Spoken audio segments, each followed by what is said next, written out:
तो शुभ समाचार में सबसे पहले आपको लिए चलते हैं उज्जैन, जहां पर आज सुबह महाकाल का विशेष श्रृंगार किया गया। इस श्रृंगार में ऑपरेशन सिंदूर की झलक भी देखने को मिली। महाकाल की रोजाना सुबह भस्म आरती होती है, जिसमें भगवान का श्रृंगार किया जाता है। आज विशेष रूप से उन्हें सिंदूर का तिलक लगाया गया, जिसकी तस्वीरें आप टेलीविजन स्क्रीन पर देख रहे हैं, क्योंकि एक बड़ी कामयाबी भारतीय सेना की ओर से की गई, जब सर्जिकल स्ट्राइक के माध्यम से पाकिस्तान के आतंकी ठिकानों पर निशाना बनाया गया। और आज जब बाबा महाकाल की ये भस्म आरती हुई तो उसमें सिंदूर भी शामिल था। एक संदेश देने की कोशिश, एक सलाम करने की कोशिश भारतीय सेना के जवानों को, जिनके माध्यम से बड़ी सफलता हासिल हुई है। दो तस्वीरें आपको टेलीविजन स्क्रीन पर दिखा रहे हैं किस प्रकार से आज विशेष श्रृंगार किया गया है बाबा का, और तमाम श्रद्धालु भी उसमें इकट्ठा हुए और उन्होंने ये संदेश दे दिया सिंदूर के माध्यम से कि ऑपरेशन सिंदूर ना सिर्फ सफल रहा है, बल्कि बड़ा और कड़ा संदेश पाकिस्तान को हमेशा के लिए दे दिया गया है कि आइंदा ऐसी जरूरत पाकिस्तान ना कर सके।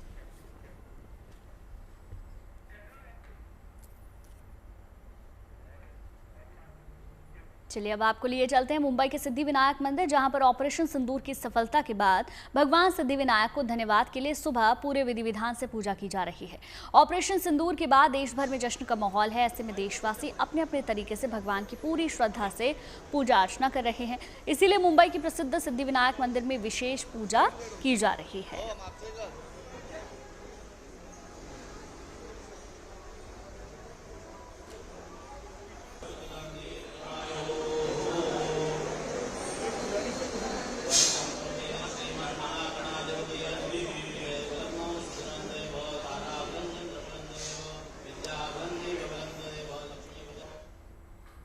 और इसी तरह देखिए, कर्नाटक की राजधानी बेंगलुरु में भी ऑपरेशन सिंदूर की सफलता के बाद गावी गंगाधरेश्वर मंदिर में सुबह विशेष पूजा अर्चना की गई और सबके कल्याण की प्रार्थना की गई। तस्वीरें देखिए, विशेष यज्ञ का आयोजन किया गया, तमाम पुजारी इसमें शामिल हुए और एक सुख शांति की कामना की गई। ऑपरेशन सिंदूर की सफलता के बाद तमाम मंदिरों, मठों में कुछ इसी प्रकार के आयोजन किए जा रहे हैं, जिसमें विशेष श्रृंगार किया जा रहा है भगवान का और विशेष यज्ञ भी किए जा रहे हैं।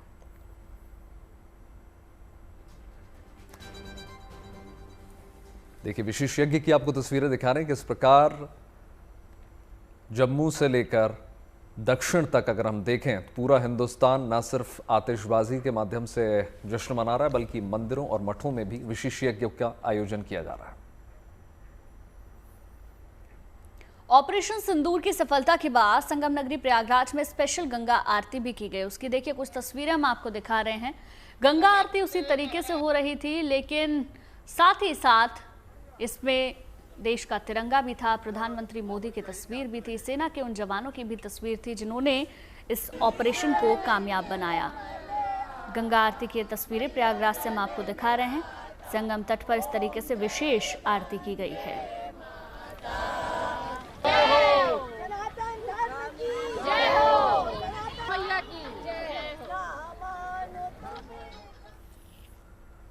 ऑपरेशन सिंदूर की सफलता का धार्मिक जश्न ऋषिकेश में भी देखने को मिला और यहां पर विशेष गंगा आरती की गई। देखिए, बड़ी संख्या में तमाम श्रद्धालु इसमें शामिल हुए और तिरंगा हाथों में लेकर आरती करते हुए नजर आए और सब एक सुर में मंत्रोच्चार के साथ भारत माता के जयकारे लगाते हुए और जोश में पूरी तरीके से लबरेज नजर आए। ये दृश्य कभी कभी दिखता है जब न सिर्फ आरती हो रही है गंगा माँ की, बल्कि हाथों में तिरंगा भी है, क्योंकि ये देश की बात है, आन शान की बात है। जय हिंद, भारत माता की।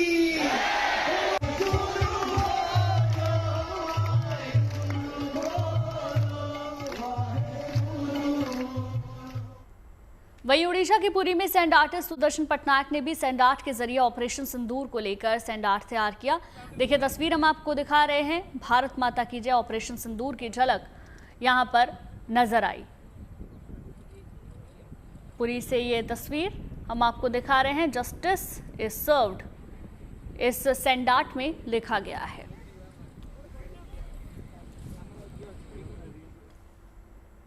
और आइए अब आपको मुंबई की तस्वीरें दिखा रहे हैं। सिद्धिविनायक से सीधी तस्वीरें निकल कर आ रही हैं, जहां विशेष आरती की जा रही है गजानन की, और बड़ी संख्या में श्रद्धालु पहुंचे हैं। और कुछ उसी अंदाज में, जैसा कि हमने आपको लगातार तस्वीरें दिखाई, हाथ में तिरंगा लेकर ईश्वर की शरण में तमाम श्रद्धालु पहुंचे हैं, उनकी विशेष आरती कर रहे हैं, भारत माता के जयकारे लगाए जा रहे हैं और भगवान से प्रार्थना की जा रही कि सब सुख शांति बनी रहे।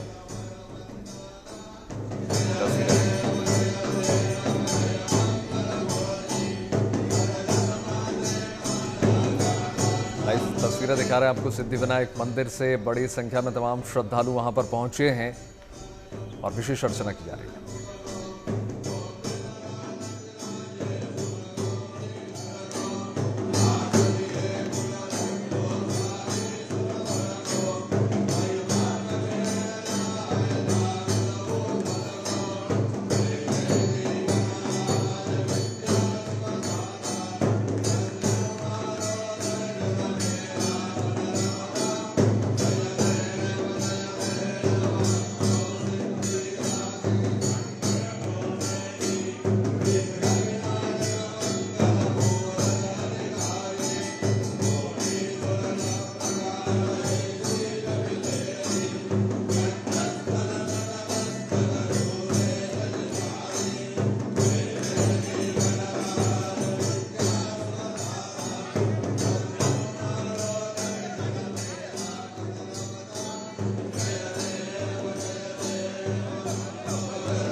और आइए अब रुक करते हैं टीम इंडिया के नए सितारों में।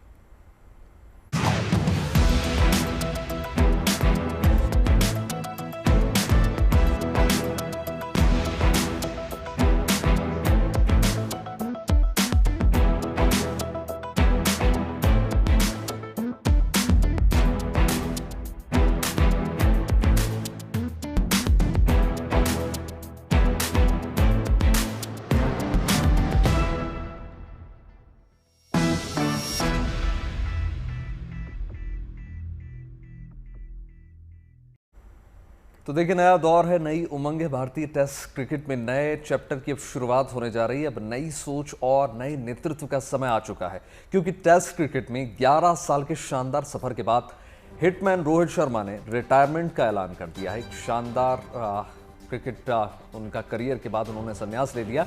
20 जून से भारत इंग्लैंड में 5 टेस्ट की सीरीज खेलने जा रहा है। जाहिर सी बात है, इस दौरान भारत नई सोच, नए नेतृत्व के साथ, युवा जोश के साथ उतरेगा। रोहित शर्मा ने 24 टेस्ट मैचों में भारत की कप्तानी की, जिसमें से भारत को 12 में से 9 टेस्ट में हार का सामना करना पड़ा। लेकिन अब वक्त बदल रहा है और ये टेस्ट क्रिकेट में भारत के नए दौर का शुभारंभ है। शुभमन गिल कप्तानी के बेहतरीन विकल्प हैं, जिन पर अगर हम देखें मैनेजमेंट का भरोसा, वो लगातार जीतते रहे हैं। वहीं जसप्रीत बुमराह, केएल राहुल और ऋषभ पंत जैसे सितारे भी लीडरशिप का दमखम रखते हैं। It's a huge honor and obviously the great feeling to be captaining India in all 3 forms. So big cheer when he came out to bat. He's the local boy, Rohit Sharma. Now that is why you want to watch Rohit Sharma bat. Huge hit from Rohit Sharma. Oh, very nicely played. Century on debut.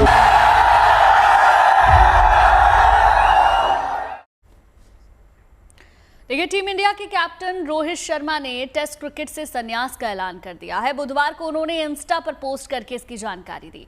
Rohit ने अचानक संन्यास लेने की वजह तो नहीं बताई। हालांकि T20 से पहले ही संन्यास ले चुके रोहित वनडे खेलना जारी रखेंगे।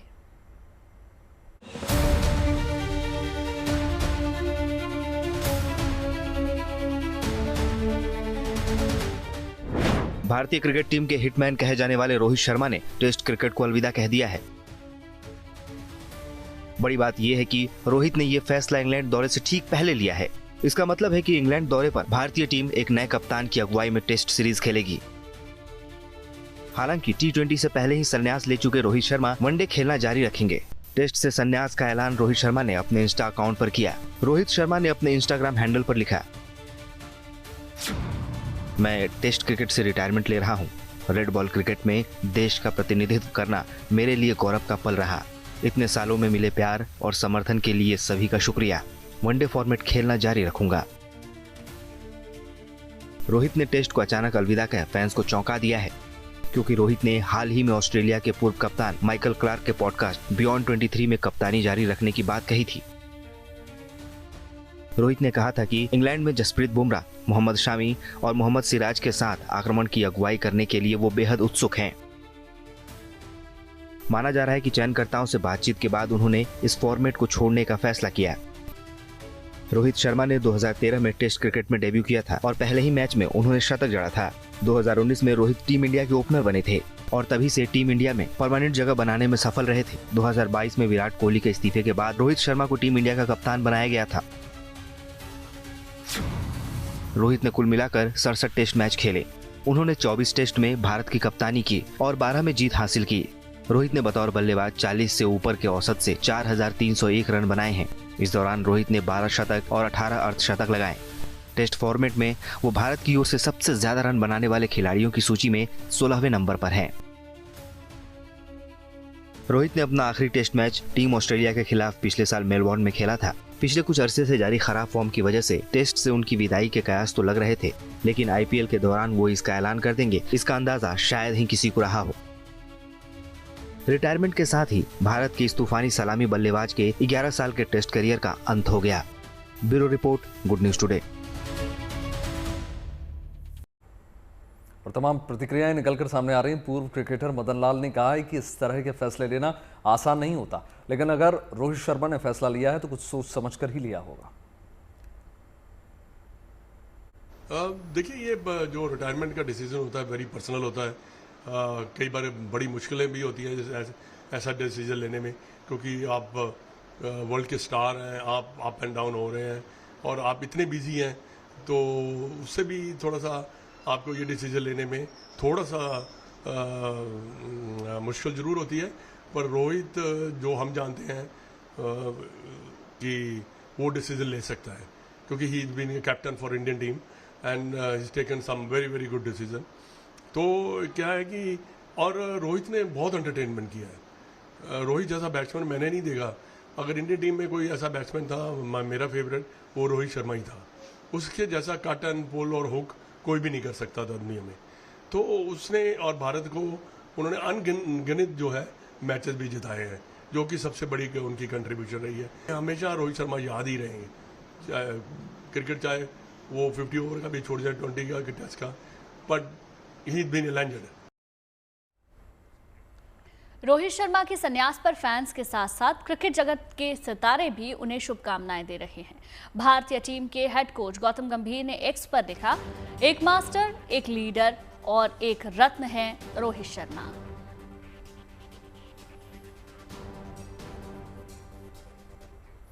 तो वहीं देखिए, पूर्व क्रिकेटर युवराज सिंह ने भी रोहित के रिटायरमेंट पर एक्स पर ट्वीट किया। उन्होंने लिखा कि टेस्ट क्रिकेट में संयम और तकनीक के साथ साथ बहुत कुछ चाहिए होता है भाई।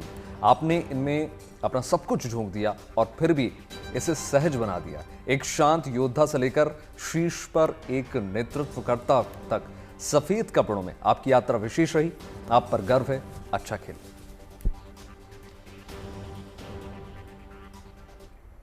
वहीं रोहित शर्मा के साथ ही शिखर धवन ने एक्स पर ट्वीट करते हुए लिखा, एक चैप्टर भले ही बंद हो गया, लेकिन यादें हमेशा जिंदा रहेंगी। शानदार टेस्ट कैरियर के लिए आपको बधाई।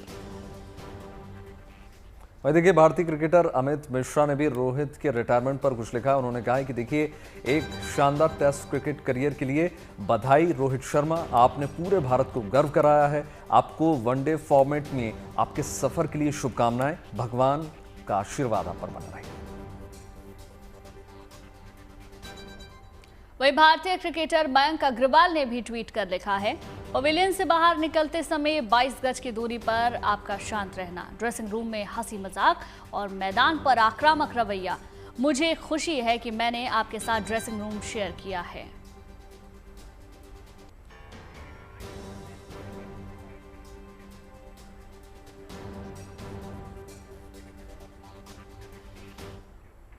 बिल्कुल, देखिए, तमाम शुभकामनाओं के बीच अब रुख करेंगे आईपीएल का, जहां शगुफ्ता फन गली में आपका स्वागत कर रही हैं।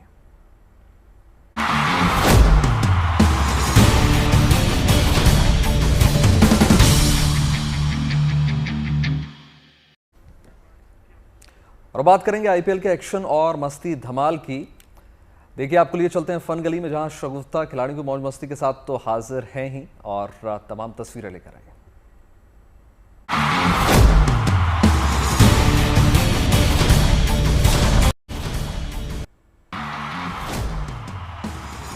देखिए, पहले भी कहा था, फिर से कहा है कि आईपीएल का मतलब सिर्फ क्रिकेट नहीं है, यहाँ मिलता है कंटेंट का बूस्टर डोज। क्योंकि जब कैमरा ऑन हो तो स्टेडियम के साथ इंस्टाग्राम पर शुरू हो जाती है टक्कर। मैदान में बल्ले और गेंद की टकरार जितनी जबरदस्त होती है, उतनी ही जबरदस्त होती है खिलाड़ियों की मस्ती, जो मैदान के बाहर सोशल मीडिया पर छाई रहती है। तो सोशल मीडिया पर ऐसे ही मस्ती और स्वैग का डोज लेकर मैं हूं शगुफ्ता आपके सामने आईपीएल की फन गली लेकर। क्योंकि मैच की तैयारी के बीच में जब कैमरा ऑन हो जाता है तो ये खिलाड़ी सिर्फ छक्के नहीं, रील्स में भी सिक्सर मारते हैं। तो चलिए शुरू करते हैं आईपीएल की फन की आज की फन गली।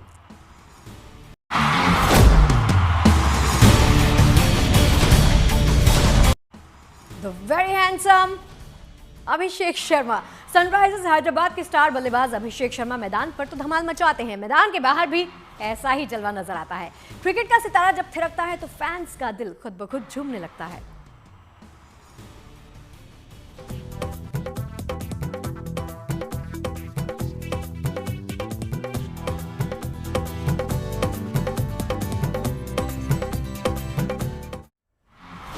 अब क्रिकेटर्स का स्वैग भी जरा देख लीजिए। मुंबई इंडियंस ने जिस तरह से इस बार आईपीएल में प्रदर्शन किया है, उसके बाद इस तरह का स्वैग तो भाई बनता है बॉस।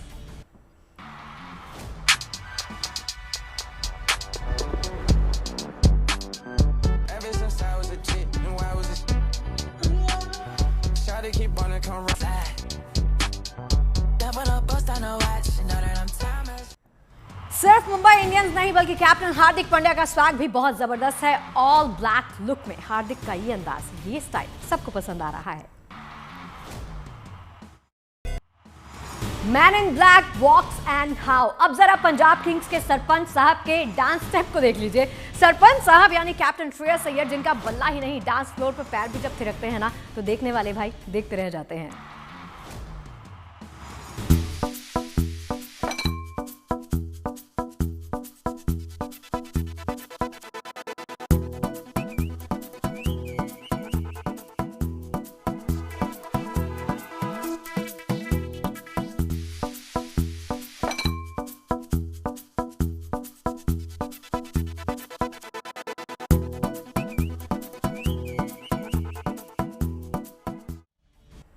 देखिए, श्रेयस की इस मस्ती के बाद अब जरा नजर डाल लेते हैं पॉइंट्स टेबल में। जब कोई भी टीम ना नंबर 2 पर होती है तो सेलिब्रेशन कैसा होता है।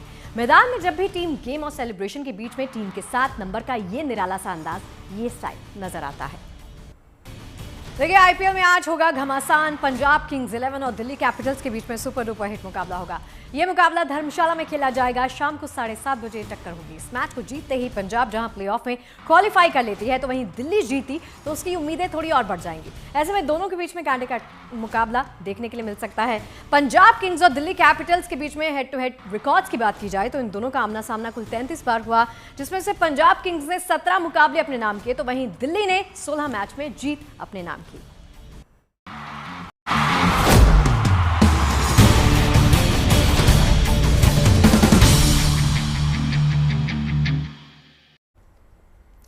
और आइए बात करेंगे टेस्ट क्रिकेट की। टेस्ट क्रिकेट में नए दौर का शुभारंभ हो रहा है।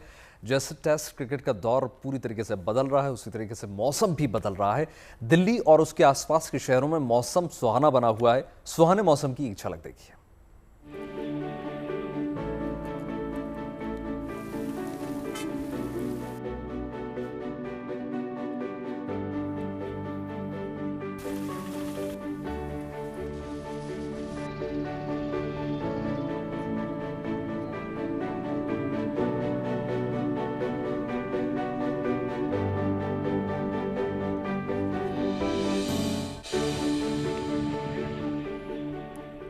तो मौसम की तस्वीरें तो आगे भी हम आपको दिखाते रहेंगे, लेकिन इस वक्त शानदार खबर आ रही है। गुजरात बोर्ड के 10वीं परीक्षा के परिणाम घोषित कर दिए गए हैं।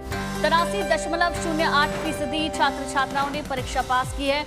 बड़ी जानकारी आपको दे दें, गुजरात बोर्ड के 10वीं परीक्षा के नतीजे सामने आ चुके हैं, जिसमें कि 10वीं में 83% के लगभग छात्र छात्राएं पास हुई हैं। जिसमें कि 87.24 के लगभग छात्राएं बताई जा रही हैं। अगर आपने अपना रिजल्ट नहीं दिया है तो वेबसाइट हम आपको दिखा रहे हैं जिस पर आप अपना रिजल्ट चेक कर सकते हैं। बड़ी जानकारी, गुजरात बोर्ड ने 10वीं के नतीजे घोषित कर दिए हैं। कुल मिलाकर 83% छात्र छात्राएं पास हुए हैं, जिसमें कि 87% छात्राएं हैं और 79% छात्र पास हुए हैं।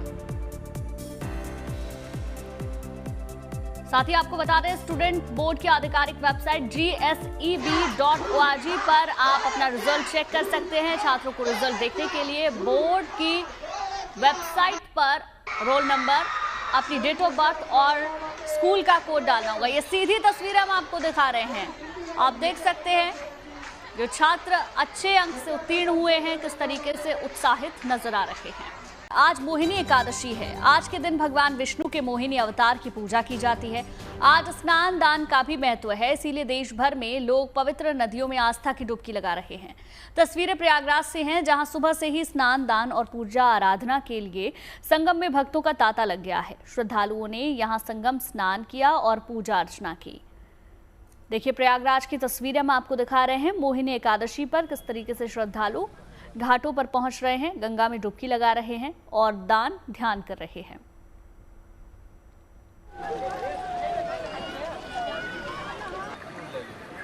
आज मोहिनी एकादशी है बैसाख की, इसका बहुत महत्व है, इसीलिए हम लोग संगम स्नान किए और यहाँ दान पुण्य का इसका बहुत महत्व माना जाता है। वैसे तो हम लोग साल भर के सभी एकादशी रहते हैं, लेकिन ये वाला ज़्यादा विशेष माना जाता है। मोहिनी एकादशी है और इसमें हम लोग व्रत रहते हैं और ये गंगा स्नान करते हैं। आज मोहिनी एकादशी का पर्व है। बैसाख के महीने की एकादशी यह है, इसका विशेष पुण्य और इसका लाभ है मनुष्य के लिए पूजा करने का फल। ये प्रयागराज में इसका खास कर। अब मोहिनी एकादशी क्या है, भगवान ने ये अमृत और उसको जब बांटने का प्रयास किया तो राक्षसों को भुलाने के लिए मोहिनी का रूप बना लिया। उस रूप को दर्शन करने सारे देवी देवता वहाँ के दर्शन करने आए थे मोहिनी का। वो थे साक्षात भगवान विष्णु ही, तो थी एकादशी का दिन। आज की एकादशी का नाम ही मोहिनी एकादशी है। पुराणों में बैसाख माह को कार्तिक माह की तरह ही पुण्य फलदायी माना गया है और इसी कारण इस महीने में आने वाली एकादशी भी बहुत महत्व अपने आप में रखती है। बैसाख शुक्ल पक्ष में आने वाली एकादशी को मोहिनी एकादशी के नाम से भी जाना जाता है। मान्यता देखिए ये है कि मोहिनी एकादशी के पावन पर्व पर भगवान विष्णु की अपार कृपा पाई जा सकती है। तो चलिए जानते हैं कि क्या दिव्य तिथि है और इसकी महिमा क्या है, कैसे रखें इस मोहिनी एकादशी का व्रत।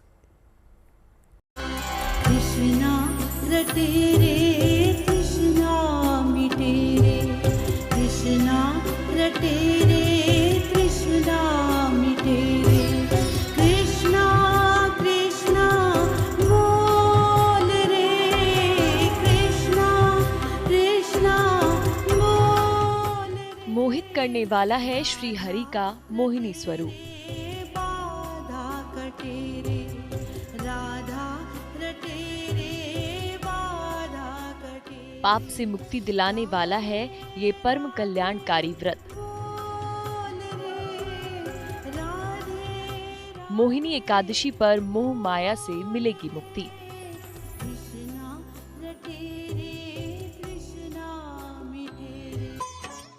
एक ऐसा एकादशी का व्रत जिसे संसार के हर बंधन से मुक्त कर देने वाला माना जाता है, क्योंकि ये मोह ही तो है जो इंसान के सुख दुख का कारण होता है और मोह माया के इस जाल में फंसकर इंसान जीवन के तमाम कष्टों भागी बन जाता है। ज्योतिष के जानकारों की माने तो इस एकादशी के व्रत से इंसान जीवन के हर लोभ और मोह से परे हो जाता है। हिंदू धर्मशास्त्रों में शरीर और मन को संतुलित करने के लिए व्रत और उपवास के नियम बनाए गए हैं। तमाम व्रत और उपवासों में सबसे ज्यादा महत्व एकादशी का है। महीने में 2 बार पड़ती है एकादशी, शुक्ल एकादशी और कृष्ण एकादशी। वैशाख मास के एकादशी उपवास का विशेष महत्व है और इस एकादशी से मन और शरीर दोनों ही संतुलित रहते हैं। गंभीर रोगों से रक्षा होती है और खूब नाम यश मिलता है। इस एकादशी के उपवास से मोह के बंधन नष्ट हो जाते हैं, इसलिए इसे मोहिनी एकादशी कहते हैं। भावनाओं और मोह से मुक्ति की इच्छा रखने वालों के लिए वैशाख की एकादशी विशेष महत्वपूर्ण है। मोहिनी एकादशी के दिन भगवान विष्णु के स्वरूप श्री राम की उपासना परम फलकारी मानी जाती है।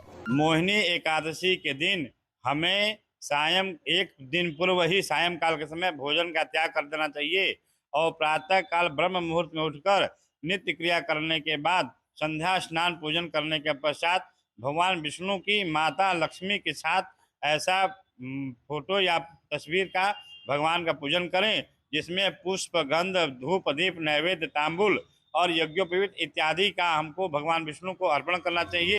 मोहिनी एकादशी का व्रत करने से व्यक्ति को पापों से मुक्ति और सुख समृद्धि के साथ भगवान विष्णु का आशीर्वाद प्राप्त होता है।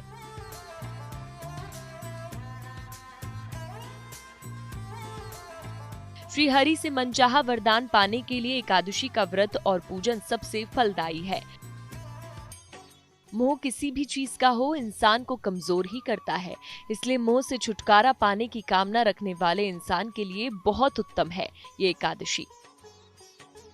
लेकिन इस एकादशी से और भी बहुत सारे वरदान पाए जा सकते हैं। मोहिनी एकादशी पर कौन से वरदान मिल सकते हैं? व्यक्ति की चिंताएं और मोह माया का प्रभाव कम होता है, ईश्वर की कृपा का अनुभव होने लगता है, पाप का प्रभाव कम होता है और मन शुद्ध होता है, दुर्घटनाओं से सुरक्षित रहता है, विधिवत व्रत और उपासना से गोदान का पुण्य फल प्राप्त होता है।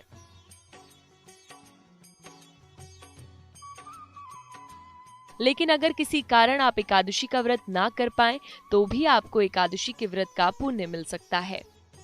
अगर एकादशी का व्रत नहीं रख पाए तो इस दिन अन्न और भारी भोजन खाने से परहेज करें और ज्यादा से ज्यादा समय ईश्वर की उपासना में लगाएं। तो आप भी इस पवित्र एकादशी व्रत का लाभ उठाइए। सच्ची श्रद्धा और पूर्ण विश्वास के साथ भक्ति करने पर आपको भी समृद्धि और सौभाग्य का वरदान मिल सकता है। और आइए आपको लेकर चलते हैं चारधाम यात्रा पर, जो मौसम के खलल डालने के बावजूद जोर शोर से लगातार जारी है। चारधाम में आस्था की बयार बह रही है, हर तरफ भक्तों का मेला देखने को मिल रहा है। यात्रा मार्ग पर लोग बाबा केदार का जयघोष करते हुए आगे बढ़ रहे हैं। आस्था की ऐसी तस्वीरें देखने को मिल रही हैं जिसमें बारिश के बावजूद भी लोग यात्रा करते हुए नजर आ रहे हैं, पैदल रास्ता पार करते हुए आगे बढ़ रहे हैं लगातार। मौसम विभाग के मुताबिक बद्रीनाथ धाम में अगले 2 से 3 दिन बारिश, बर्फबारी और ओले गिर सकते हैं, जिसे देखते हुए तीर्थ यात्रियों से विशेष सावधानी बरतने की अपील की जा रही है। लोगों को यात्रा मार्ग पर बारिश को अलर्ट कर दिया गया है, लेकिन यात्रा में श्रद्धालुओं की कोई कमी देखने को नहीं मिल रही है। खासकर बोला गया है कि नदी किनारे वाले जो रास्ते हैं उनसे थोड़ा सावधान होकर चलना होगा। चारधाम यात्रा लगातार जारी है। भारी संख्या में तीर्थयात्री चारधाम की यात्रा पर पहुंच रहे हैं। अगर केदारनाथ धाम की बात करें तो 6 दिन की यात्रा में 1.5 लाख से अधिक तीर्थयात्रियों ने बाबा केदार के दर्शन कर दिए हैं। इस बीच लगातार मौसम भी खराब है।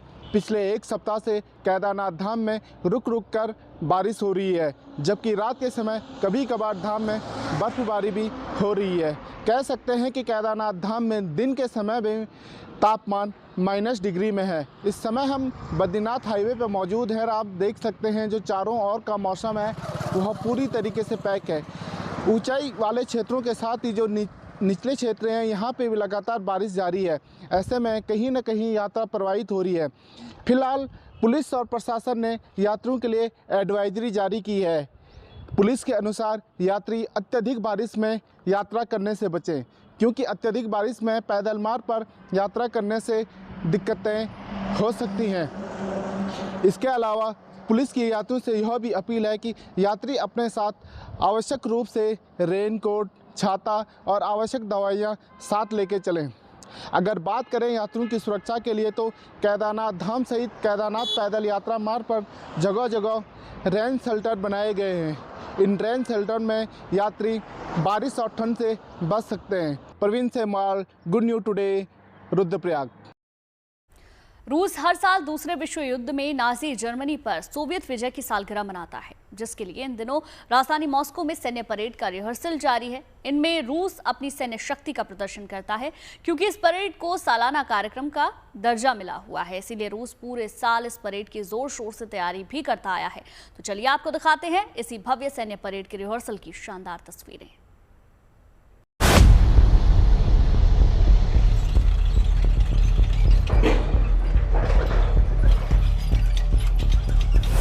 मॉस्को का मशहूर रेड स्क्वायर, जहां हो रही है भव्य सैन्य परेड, रूसी सेना की शक्ति और शौर्य की कहानी बयां करती है। 9 मई को हर साल रेड स्क्वायर पर होने वाली ये भव्य सैन्य परेड प्रतीक है उन रूसी जवानों की वीरता का, जिनकी नाजी जर्मनी पर जीत के किस्से कहानी दूसरे विश्व युद्ध से आज तक घर घर में सुनाए जाते हैं। हालांकि उन वीर जवानों के शक्ति और साहस को समर्पित ये विक्ट्री परेड की रिहर्सल ही है। दरअसल रूस के लिए ये विक्ट्री परेड 1945 के दौरान सोवियत संघ की नाजी जर्मनी पर जीत का प्रतीक रही है। रात के अंधेरे में मॉस्को की चमचमाती सड़कों, चौक चौराहों पर निकाली जा रही उस ऐतिहासिक जीत का ये जश्न है, जो हर रूसी नागरिक के लिए गर्व से भर देने वाले पल रहे। T-34 tank, self propelled guns, machine gun, drone और स्ट्रेटेजिक मिसाइल्स के जखीरे के साथ ही दूसरे अत्याधुनिक गाड़ियों और हथियारों को थामे जवानों का ये काफिला वहां मौजूद लोगों का ध्यान खींचता नजर आया। हर साल 9 मई को मनाई जाने वाली विक्ट्री परेड रूस के लिए हिटलर शासित रहे जर्मनी पर जीत का एक बेहद खास और यादगार तोहफा रही है। ये उसी ऐतिहासिक जीत की खुशी का जश्न है। आज से 80 साल पहले 9 मई 1945 को तत्कालीन सोवियत संघ ने नाजी जर्मनी पर यह जीत हासिल की थी। तब सोवियत संघ ने अमेरिका, ब्रिटेन जैसे साथी देशों को साथ लेकर जर्मनी के तानाशाह हिटलर की सेना को हराया था। जहां रूस ने जर्मनी को पूर्वी तरफ से घेरा, तो अमेरिका और ब्रिटेन ने पश्चिमी मोर्चे पर हमला किया। ऐसी कार्रवाई के तहत ही जर्मनी को चारों तरफ से घेर लिया गया और इस साझेदारी ने हिटलर की सेना को घुटने टेकने पर मजबूर कर दिया। 9 मई को नाजी जर्मनी ने सोवियत संघ के सामने आत्मसमर्पण किया था। सोवियत संघ की इस ऐतिहासिक जीत के बाद हर साल मॉस्को में ये विक्ट्री परेड होती है। इस परेड को रूसी नेता जोसेफ स्टालिन ने शुरू किया था। परेड में टैंक, मिसाइल्स और सैनिकों का शानदार मार्च होता है। ये परेड रूस की ताकत और हिटलर पर उसकी जीत की याद दिलाती है। बताया जाता है कि इस दूसरे विश्व युद्ध में करीब 2 करोड़ 7 लाख रूसी लोग मारे गए, लेकिन उन्होंने हिटलर को बर्लिन में हराकर दुनिया को उसकी क्रूरता से बचाया। यही वजह है कि लोग अपने उन रिश्तेदारों की तस्वीरें लेकर सड़कों पर निकलते हैं जिन्होंने युद्ध में भाग लिया था। इसे इमॉर्टल रेजिमेंट कहा जाता है।